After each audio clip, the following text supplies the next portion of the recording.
As long as you're just avoiding that demand, you can't really deal with it. You're just running away. Hello, and welcome to Somewhere on the Spectrum. Today, I want to talk about demand avoidance. I had done some research about demand avoidance because it is mentioned, I think, in Spectrum Women and a few other places. And I had looked at the PDA, pathological demand avoidance list online, and I'd gone, whew, that's not me. That's good, isn't it? Woohoo! Fantastic. Something I don't have. How delightful. And then I saw a post from Neurodivergent Lou, who is fantastic. She's on Instagram. And I was like, oh, that sounds quite familiar, actually. Maybe I do have it, actually.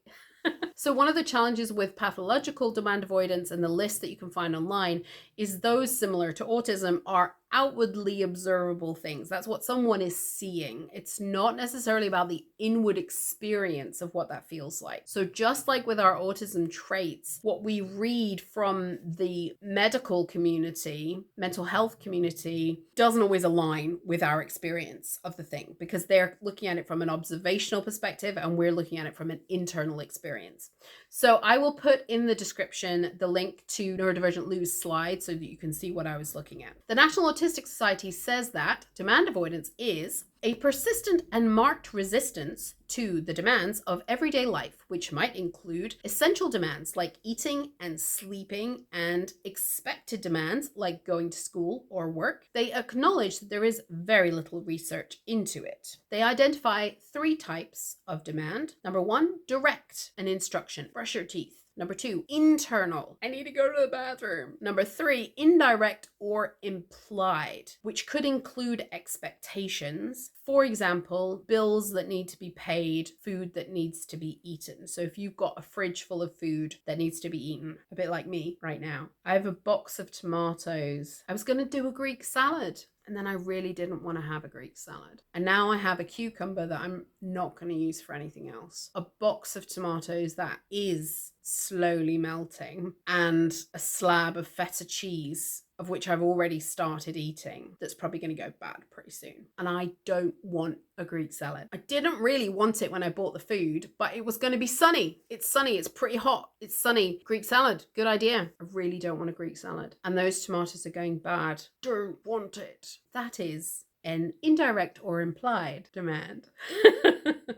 The National Autistic Society identify 5 kinds of resistance: giving excuses, distraction or diversion, point-blank refusal, passivity or withdrawal, aggression, usually as a last resort. The problem is, as a late diagnosed adult person, identifying that you even have demand avoidance can be quite a challenge. Often we don't fit those official PDA parameters, and reading the diagnosis list, everything looks kind of extreme. One of the ongoing questions is, where does demand avoidance come from? I suspect that, like rejection sensitivity, the extreme nature of this experience is related to us coping with the modern world. If you're high masking or a people pleaser, or both, chances are high that you have hidden your demand avoidance too. I had hidden mine. But simply the act of people pleasing and masking might result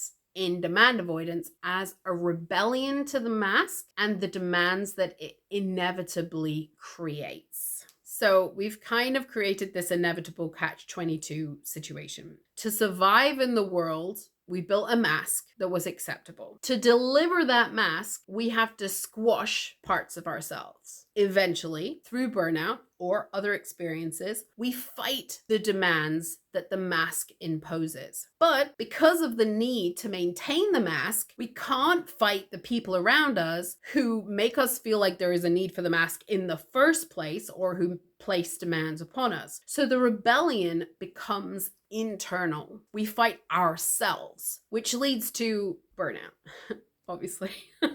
Inevitably, we spiral until we, or the mask, breaks. In the shattering of the mask that often accompanies burnout, we struggle to find ourselves. We might also struggle to take care of ourselves, and we might find that more and more there are things that we have a visceral and strong no to. That visceral no is the tip of your demand avoidance. Every time you hit it, you have found another hurdle to get around. But it's also a marker. It's a way for you to know, what's that? Demand avoidance shows up in all kinds of places. And don't expect it to be sensible or logical. Your demand avoidance is a 3-year-old toddler in your mind. Easy places to spot demand avoidance include bedtime. If you never admit that you're tired, if you refuse to put the book down or turn the light off, you might find that demand avoidance is hiding in the corner saying, "I'm not tired." You are. That's your 3-year-old who doesn't want to go to bed.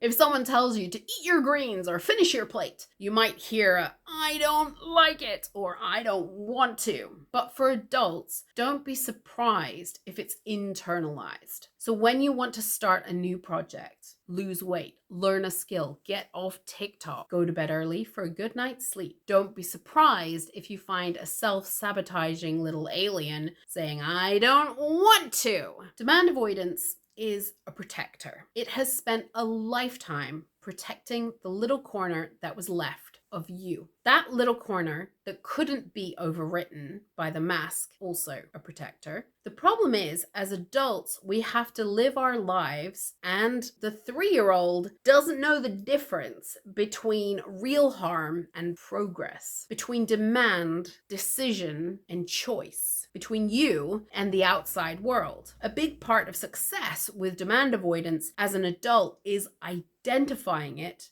and following that path back to the source. Sometimes the source is the 6-year-old who didn't want to go to school, or the 10-year-old who would rather read books, or the 16-year-old who was bullied, or the 30-year-old who got fired. Sometimes the source is fear or exhaustion or overwhelm. Sometimes it's confusion, sometimes frustration. Sometimes the solution lies in listening to the voice. Sometimes we need an alternative path. In my experience, pushing through this demand avoidance results in stronger resistance next time. And that becomes an ever worsening cycle. You go down and down and down with no end in sight. So pushing through this time is going to make it harder to push through next time. Listen for the words or the energy of the avoidance. I'm too tired. It's too hard. I'm scared. I'm overwhelmed. These all need rest. You need to go to bed and take a nap. Even if the demand avoidance is telling you, "I don't want to go to bed. I don't want to take a nap." You need to find a way to get yourself to bed to take a nap. "I don't want to," or "I don't like it," usually means fear. So more explanation is required and curiosity. Why? Why don't you want to? Why don't you like it? Unfortunately, ultimately, there is no quick fix to demand avoidance. It has built up over years, probably decades. You can't expect to change it in minutes. It's not going to work. The answers often lie in being more honest with yourself, addressing past traumas, however small they may seem, taking a lot of rest, finding ways to incorporate joy and play into your life. That 3-year-old, what would it rather be doing? And even if you can't do it right at that moment, the 3-year-old needs to know that you're going to get to do it soon, whatever crazy thing it is. You need to listen when demand avoidance shows up and respond to situations in a way that supports your own needs first, however strange or unusual they might be. Which of course, because we're people pleasers, mask wearers, we're not used to being the one that supports our own needs first. But if you got to the point of burnout, and if demand avoidance is coming into your life, you sort of have no choice. It's only going to get worse. The more that you pretend it's not happening and push through it, the more that resistance is going to grow. And it is partly about fear and things like that, but it's also a lot about taking back ownership of who you are, taking back ownership of yourself, and doing what you want to do the way that you want to do it. It's about the person who's hiding behind the mask and then being able to come out and play and exist and be seen. And that's really hard and really difficult when we spend our lives behind the mask, but it's sort of necessary, even if it's just in your own house, in your own bedroom. Finding ways to play and find joy and find out who you are is a way to manage the demand avoidance a bit more. But ultimately, sometimes there's just no getting around it. It's there to make you stop. It's there to make you ask for what you want, to refuse people, to say, no, I'm not going to do that. No, I don't want to do that. To be yourself and to rest more. It can also help if you can find your tribe that is people that you don't need to wear a mask with. Those are probably neurodiverse people, just saying. So finding ways to connect with the community is a really, really good thing. Very, very helpful. It's going to make you feel less weird, less alone, and it's going to help you embrace all of these things and get to know what they look like in real people and how other people are coping and strategies they're using and things like that. So there's a lot of benefits to getting involved with the neurodiverse community wherever you are, but one of them can be helping you feel like you don't need to mask as much. And you got to learn to pay attention to that little 3-year-old. Because if you're just powering through, you're missing some vital information and it's gonna come back to haunt you later, whether you like it or not. In addition, demand avoidance isn't something that you really get over. Chances are high that it's gonna keep popping up and you're gonna start to notice in more and more places, especially if you're in burnout. Whenever you feel stuck or you haven't moved or evolved on something for a long time, chances are there is a demand that you haven't noticed at the bottom of it. I remember watching a video and they were talking about in their relationship, they each had jobs to do. And one of the people's jobs was washing the dishes. And normally they were okay with that. I know, I hate the dishes, but they were usually okay with that. And they hadn't washed the dishes for 4 days. And when their partner came to talk to them about it, they realized that they hadn't washed the dishes because I don't know if it was the dishwashing liquid that they'd run out of or the brush had broken or something had happened. So there was actually a flaw in the system. They'd run into a wall because they couldn't fix that problem. They didn't know how to solve that problem. I know it sounds like a silly problem, but depending on who you are, we know that silly problems can actually be big problems. And they run into that problem and they hadn't said anything about it. It just been building up. And once they solved that problem, then they could move forward. And that's quite a good analogy for demand avoidance. If you can figure out what the problem is, then it can really help you move forward. Sometimes you have to reframe the problem. So for me, for example, cleaning the bathroom, once I knew that it was only 20 minutes, then it became much easier to move forward with that task because I knew that it was in a more manageable time frame than what I had in my head, which was 2 hours. So sometimes it's about reframing it. Sometimes it's about taking out a piece that you didn't really recognize was there to make it easier to do. But ultimately, sometimes it is about you need to rest more. You need to get out of this situation. You need to change jobs. Sometimes it is big life things that need to shift. So when you find that demand, you need to look at it. You need to start examining, where is this coming from?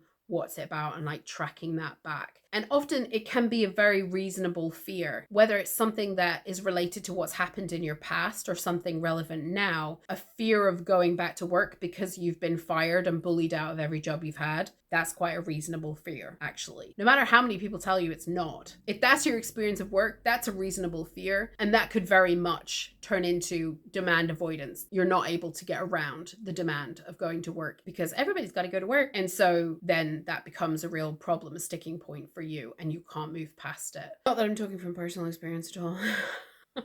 So yes, it's important to recognize that even if it's not even a problem that you can actually solve, Sometimes just the awareness of what it is that you're actually dealing with, what is the actual problem that you're facing.